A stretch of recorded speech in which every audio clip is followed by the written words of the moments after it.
माता और गर्भ, मदर एंड बेबी दोनों का बॉन्डिंग, उनका रिलेशन बहुत ही गाढ़ होता है। वो बहुत ही कनेक्टेड होते हैं एक दूसरे के लिए। वो जो 9 मंथ्स होते हैं उन दोनों के लिए वो बहुत ही इम्पॉर्टेंट होते हैं। हाँ दोस्तों, आज हम बात करेंगे पॉजिटिव प्रोग्रामिंग के बारे में।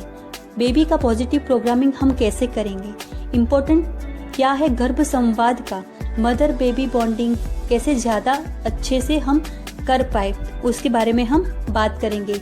नमस्कार मित्रों, मैं हूँ जंखना पंचाल, लाइफ स्किल फोरम में आपका स्वागत करती हूँ। गर्भ संवाद, जब कोई स्त्री गर्भवती होती है तब वो अपने बच्चे से गर्भ में ही बातें करती है, संवाद करती है, उसे गर्भ संवाद कहते हैं। आप पॉजिटिव प्रोग्रामिंग भी इसे कह सकते हैं। गर्भ संवाद गर्भवती माता के लिए बहुत ही इम्पॉर्टेंट पार्ट होता है। गर्भ संवाद आपको बहुत ही चमत्कारिक रिजल्ट देगा। गर्भावस्था में दिए गए सूचनों की पॉजिटिव इफेक्ट गर्भ पे होती है। गर्भ में बालक को जैसे सूचन दिए जाए उस प्रकार के गुण और क्षमता वाला बालक होता है। कुम्हार जब मिट्टी को चाकड़ पे चढ़ाता है तब भीगी हुई मिट्टी को जैसा घाट देना होता है वैसा दे सकते हैं। एक बार मिट्टी सूख जाती है उसके बाद उसको शेप नहीं दे सकते। इसी तरह गर्भ में पल रहे बालक को आप जैसे चाहो वैसे गुण दे सकते हो। उसके बाहर आने के बाद उसमें ऐड करना मोस्टली इम्पॉसिबल है। उसमें खाली आप शायद रंग रोगान ही कर पाओगे। बहुत बालक हाइपर एक्टिव जन्म लेते हैं, हट करते हैं, रोते रहते हैं, ज़्यादा मस्ती करते रहते हैं, परंतु ऐसे बालकों से अलग दूसरे चबराक परंतु समझदार बालक होते हैं। तो यहाँ पे हकारात्मक सूचन अनिवार्य है। गर्भ संस्कारों पर संशोधन करने वाले वैज्ञानिक अल्फ्रेड टॉमेटिस ने कहा है कि कान मात्र सुनने का साधन नहीं है, गर्भस्थ शिशु के माइंड के डेवलपमेंट का महत्वपूर्ण ऊर्जा का स्रोत है। गर्भस्थ शिशु में सबसे ज़्यादा कोई इंद्रिय का विकास होता है तो वो है कर्णेंद्रिय। इसीलिए सगर्भावस्था में गर्भस्थ बालक को सुनाई देने वाली आवाज़ का खूब महत्व है। इसीलिए माता पिता द्वारा गर्भस्थ शिशु के साथ हो रहा प्रेम पूर्वक वार्तालाप बालक में सुरक्षा की भावना को जन्म देता है, जो उसके लिए आत्मविश्वास की नींव बनता है। इसी प्रक्रिया को पॉजिटिव प्रोग्रामिंग कहते हैं। नॉर्मली जो गर्भवती स्त्री गर्भ संवाद के बारे में नहीं जानती है वो जाने अनजाने कभी कभार तो अपने गर्भ में पल रहे बच्चे से बात तो ज़रूर करती है, परंतु गर्भ संवाद अगर गर्भवती स्त्री रेगुलर करे तो उससे बच्चे के शारीरिक, मानसिक, आध्यात्मिक और बौद्धिक विकास पे ज़्यादा असर देखने को मिलता है। ये मेरी जो वीडियो है उसके बाद मैं अपनी गर्भ संवाद की सीरीज़ लेके आ रही हूँ। मैंने ये मेरी गर्भ संवाद सीरीज़ में जो भी गर्भ संवाद किया है वो एक आइडियल गर्भ संवाद है। उसके अलावा भी अगर आपको कोई पर्टिकुलर स्किल अपने बच्चे में चाहिए या फिर आपको अपने बच्चे में कोई महान व्यक्ति के गुण चाहिए तो आपको उस तरह से अपने गर्भ के साथ गर्भ संवाद करना चाहिए।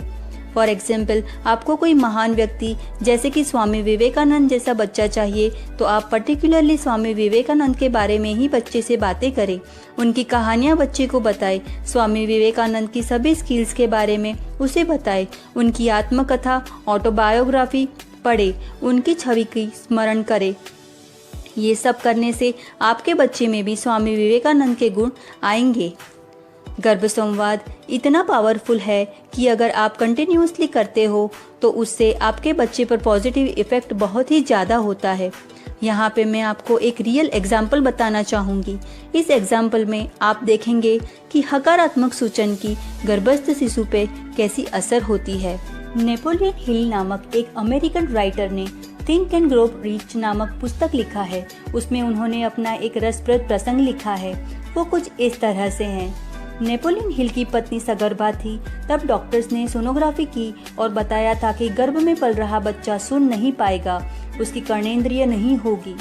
नेपोलियन हिल ने ये बात को पड़कार स्वरूप लिया। उन्होंने गर्भस्थ शिशु को कंटिन्यूसली पॉजिटिव वाइब्स दिए, हकारात्मक सूचन देना शुरू किया। बार बार उसकी सगर्भा पत्नी के पेट पर हाथ से सहलाते हुए वो हकारात्मक सूचन करते, बेटा आप ये दुनिया में आके खूब अच्छे से सुन पाओगे, आपकी कर्णेंद्रिय संपूर्ण रूप से स्वस्थ होंगी और सुनने के लिए सक्षम होंगी। ऐसे कंटिन्यूसली हकारात्मक बातें करने से कारण उसका बच्चा तंदुरुस्त जन्मा और उनकी कर्णेंद्रिय संपूर्ण रूप से कार्यरत थी। गर्भ संवाद करने से पहले आपको ये जानना ज़रूरी है कि गर्भ संवाद कब करना चाहिए, कैसे करना चाहिए, जगह कौन सी होनी चाहिए, पोजीशन कौन सी होनी चाहिए और ईश्वर से प्रार्थना क्या करनी चाहिए। इन्हीं सब बातों को ध्यान में रखकर गर्भ संवाद करना चाहिए। ये था हमारा वीडियो इम्पोर्टेंस ऑफ गर्भ संवाद। आपको गर्भ संवाद का महत्व समझाया है। अब मैं लेकर आ रही हूँ गर्भ संवाद की सीरीज़। उसमें मैं आपको बताऊंगी कि गर्भ में बेबी के साथ गर्भ संवाद कैसे करना चाहिए, एक आइडियल गर्भ संवाद क्या होता है।